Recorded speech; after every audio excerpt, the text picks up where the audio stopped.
ನಮಸ್ಕಾರ ವೀಕ್ಷಕರೇ, ಮತ್ತೊಮ್ಮೆ ನಿಮಗೆಲ್ಲರಿಗೂ ಗೀಶ್ ಕಿಚನ್ಗೆ ಆದರವಾದ ಸ್ವಾಗತ. ಇವತ್ತು ನಾವು ಕ್ಯಾಪ್ಸಿಕಮ್ ಕರಿ ಹೇಗೆ ಮಾಡೋದು ಅಂತ ನೋಡ್ಕೊಂಬರೋಣ. ಮೊದಲಿಗೆ ಒಂದು ಮಿಕ್ಸಿ ಜಾರ್ಗೆ ಹೆಚ್ಕೊಂಡಿರುವಂಥ ಟೊಮ್ಯಾಟೊ, 2ರಿಂದ 3 ಟೊಮ್ಯಾಟೊವನ್ನು ಹಾಕ್ಕೊಂಡಿದ್ದೀವಿ. ಹಾಗೂ ನೆನೆಸಿಟ್ಕೊಂಡಿರುವಂಥ 6ರಿಂದ 7 ಗೋಡಂಬಿ ನುಣ್ಣಗೆ ರುಬ್ಕೊಂಡು ಪ್ಯೂರಿಯನ್ನು ತಯಾರಿಸ್ಕೊಳ್ಳಿ. ಒಂದು ಬಾಣಲೆಗೆ 1 ಚಮಚ ಬೆಣ್ಣೆ, 1 ಚಮಚ ಎಣ್ಣೆಯನ್ನು ಹಾಕ್ಕೊಂಡು ಇದು ಕಾದ ನಂತರ ಸಣ್ಣಗೆ ಹೆಚ್ಕೊಂಡಿರುವಂಥ ಈರುಳ್ಳಿಯನ್ನು ಹಾಕೊಳ್ಳಿ.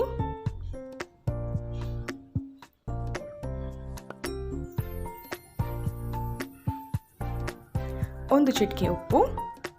ಹೀಗೆ ಉಪ್ಪು ಹಾಕೋದ್ರಿಂದ ಈರುಳ್ಳಿ ಬೇಗ ಬೇಯುತ್ತೆ. ಹಾಗೆ 1 ಚಮಚ ಶುಂಠಿ ಬೆಳ್ಳುಳ್ಳಿ ಪೇಸ್ಟ್. ಹಸಿ ವಾಸನೆ ಹೋಗುವವರೆಗೂ ಹುರಿದುಕೊಳ್ಳಿ. ಹೆಚ್ಕೊಂಡಿರುವಂಥ ಕ್ಯಾಪ್ಸಿಕಮ್,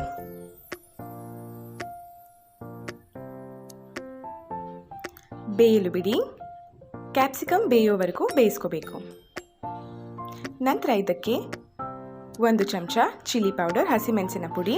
ಖಾರ ಜಾಸ್ತಿ ಬೇಕು ಅನ್ನೋರು ಜಾಸ್ತಿ ಹಾಕೋಬಹುದು. ಹಾಗೂ 1/2 ಚಮಚ ಗರಂ ಮಸಾಲ, 1/2 ಚಮಚ ಕೊತ್ತಂಬರಿ ಪುಡಿಯನ್ನು ಹಾಕ್ಕೊಂಡು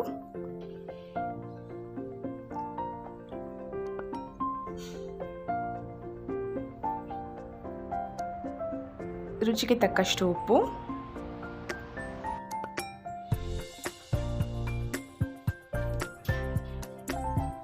ತಯಾರಿಸಿಕೊಂಡ ಟೊಮ್ಯಾಟೊ ಗೋಡಂಬಿ ಪ್ಯೂರಿಯನ್ನು ಹಾಕೊಳ್ಳಿ.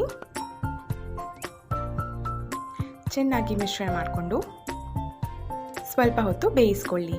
2ರಿಂದ 3 ನಿಮಿಷಗಳ ಕಾಲ ಬೇಯಿಸ್ಕೊಳ್ಳಿ. ಹೀಗೆ ಬೇಯಿಸ್ಕೊಂಡ ಮಿಶ್ರಣಕ್ಕೆ 1/2 ಚಮಚ ಅರಿಶಿನ ಪುಡಿ, 2 ಚಮಚ ಹಾಲಿನ ಕೆನೆ, 1 ಚಮಚ ಬೆಣ್ಣೆ, ಹಾಗೆ ಹೆಚ್ಕೊಂಡಿರುವಂಥ ಕೊತ್ತಂಬರಿ ಸೊಪ್ಪು ಮಿಕ್ಸ್ ಮಾಡಿಕೊಂಡ್ರೆ ತಯಾರಾಗುತ್ತೆ ರುಚಿಯಾಗಿರುವಂಥ ಕ್ಯಾಪ್ಸಿಕಮ್ ಕರಿ. ಈ ರೆಸಿಪಿಯನ್ನು ಮನೇಲಿ ಟ್ರೈ ಮಾಡಿ. ನಿಮಗೆ ಇಷ್ಟ ಆದರೆ ಲೈಕ್, ಶೇರ್, ಕಮೆಂಟ್ ಮಾಡಿ ಹಾಗೂ ಸಬ್ಸ್ಕ್ರೈಬ್ ಮಾಡೋದನ್ನು ಮರಿಬೇಡಿ. ಮತ್ತೆ ಬರ್ತೀವಿ ಒಂದು ಸೂಪರ್ ಆಗಿರೋ ರೆಸಿಪಿಯೊಂದಿಗೆ. ಧನ್ಯವಾದ.